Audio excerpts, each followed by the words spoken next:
adik-adik, apa kabar? Luar biasa, aku diberkati. Kita bertemu kembali dengan Kak Tere di Minggu Sukacita. Sudah lama ya kita nggak bertemu secara tatap muka seperti dulu di gedung paroki. Kak Tere kangen sekali bisa pertemuan kembali dengan kalian di gedung paroki seperti dulu. Tapi karena pandemi ini tidak kunjung berakhir, kita harus tetap bersabar, menjalani masa ini dengan tetap rasa bersyukur kepada Tuhan karena kita masih diberi kesehatan, masih bisa bertemu secara online di acara Minggu Sukacita ini. Baiklah, sebelum kita memulai kegiatan ini, Kak Teri kembali mau mengingatkan supaya kita tetap tinggal di rumah dan taat melakukan protokol kesehatan, mencuci tangan, menggunakan masker kalau keluar rumah, menjaga jarak, dan menjauhi kerumunan atau keramaian ya, supaya pandemi ini dapat segera berakhir. Baiklah, sebelum kita memulai kegiatan ini, mari kita buka pertemuan ini dengan berdoa. Dalam nama Bapa dan Putra dan Roh Kudus, amin. Bapa yang maha baik, terima kasih karena kami masih Kau jaga dan Kau beri kesehatan, sehingga kami bisa bertemu lagi dalam kegiatan Minggu Sukacita ini. Bapa, hadirlah di tengah-tengah kami selama kami mengikuti Minggu Sukacita ini. Semoga Roh Kudus-Mu membimbing kami belajar dan bertumbuh menjadi anak-anak-Mu yang baik, yang bisa Kau utus seperti Engkau mengutus ke-12 Rasul-Mu untuk memberitakan kabar sukacita Injil-Mu kepada semua orang. Demi Kristus, Tuhan dan pengantara kami. Amin. Dalam nama Bapa dan Putra dan Roh Kudus. Amin.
Baiklah adik-adik, sekarang kalian duduk yang manis, yang mempunyai kitab suci di rumah dan sudah bisa membaca. Silakan siapkan kitab sucinya. Kita akan membaca bacaan Injil hari ini dari Injil Markus bab 6 ayat 6 sampai 13. Oke, siapkan kitab sucinya ya. Kak Teri akan membacakan dan kalian silakan mendengar dengan baik di rumah. Bacaan dari Injil Markus bab 6 ayat 6 sampai 13. Yesus mengutus ke-12 rasul. Lalu Yesus berjalan keliling dari desa ke desa sambil mengajar. Ia memanggil ke-12 murid itu dan mengutus mereka berdua-dua. Ia memberi mereka kuasa atas roh-roh jahat dan berpesan kepada mereka supaya jangan membawa apa-apa dalam perjalanan mereka, kecuali tongkat, roti pun jangan. Bekal pun jangan, uang dalam ikat pinggang pun jangan. Boleh memakai alas kaki, tetapi jangan memakai 2 baju. Katanya selanjutnya kepada mereka, kalau di suatu tempat kamu sudah diterima dalam suatu rumah, tinggallah di situ sampai kamu berangkat ke tempat dari tempat itu. Dan kalau ada suatu tempat yang tidak mau menerima kamu, dan kalau mereka tidak mau mendengarkan kamu, keluarlah dari situ dan kebaskanlah debu yang di kakimu sebagai peringatan bagi mereka. Lalu pergilah mereka memberitakan bahwa orang harus bertobat, dan mereka mengusir banyak setan dan mengoles banyak orang sakit dengan minyak dan menyembuhkan mereka. Demikianlah Injil Tuhan. Terpujilah Kristus. Nah, dari bacaan Injil tadi, Tuhan Yesus mengutus para muridnya berdua-dua untuk memberitakan Injil tanpa membawa bekal apapun juga. Wah, kedengarannya Tuhan Yesus kejam sekali ya. Mengutus murid-muridnya tanpa boleh bawa apapun juga, kecuali pakaian yang dipakai saja. Tapi hebatnya lagi, para murid tetap taat dan melakukan apa yang Tuhan Yesus perintahkan kepada mereka saat itu.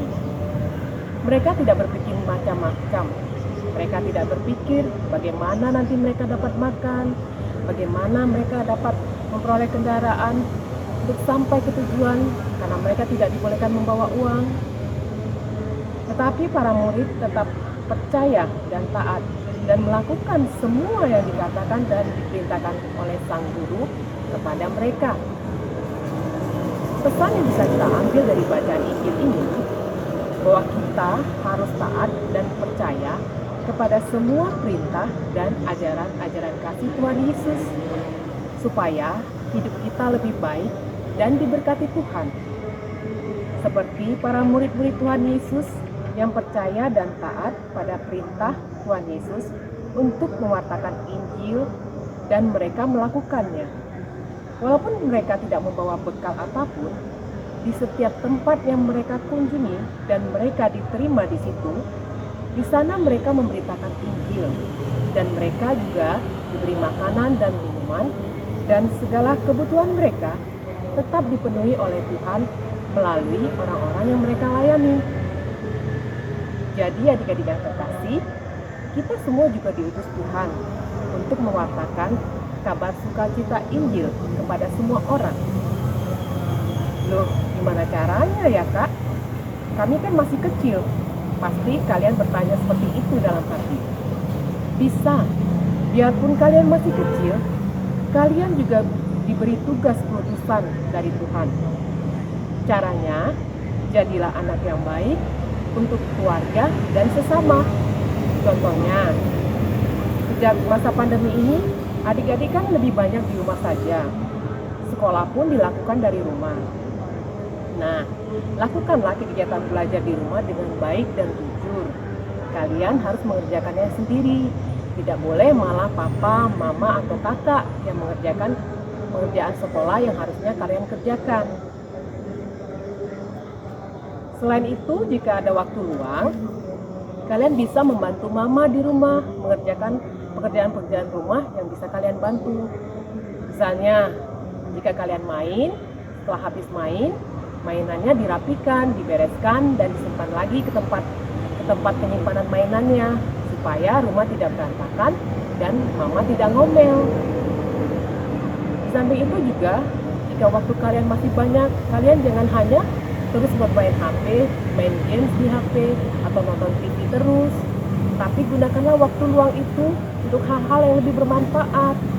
Membaca buku-buku pelajaran, membaca buku tentang ilmu pengetahuan, buku-buku rohani, atau bahkan membaca buku kitab suci, Alkitab, harus kita baca. Ajak papa, mama, atau kakak membaca kitab suci bersama-sama, supaya kita lebih mengenal Tuhan lagi, lebih dekat. Dengan banyak membaca, wawasan dan ilmu pengetahuan kita juga semakin luas. Menjadi anak baik untuk keluarga dan sesama, itulah perutusan yang bisa adik-adik lakukan di usiamu yang masih kecil ini. Nanti setelah kalian dewasa, kalian akan semakin tahu dan menyadari apa tugas perutusan yang Tuhan berikan kepada kalian masing-masing. Mungkin nanti ada yang terpanggil menjadi romo, suster, bruder, atau mungkin menjadi polisi, dokter, perawat, tentara, ilmuwan, atau presiden, dan masih banyak lagi. Yang penting, apapun tugas perutusanmu nanti setelah kamu dewasa, kuncinya kamu semua harus percaya dan taat kepada perintah dan ajaran-ajaran Sang Guru kita, Tuhan Yesus Kristus, agar kita bisa melakukan tugas perutusan kita dengan baik dan dalam bimbingan Roh Kudus-Nya. Oke adik-adik, Tuhan Yesus memberkati kita semua. Baiklah adik-adik, sebelum kita mengakhiri pertemuan Minggu Sukacita kita ini, mari kita ambil sikap berdoa. Kita mau berdoa bersama. Dalam nama Bapa dan Putra dan Roh Kudus. Amin. Bapa yang Maha Baik, terima kasih atas firman-Mu hari ini.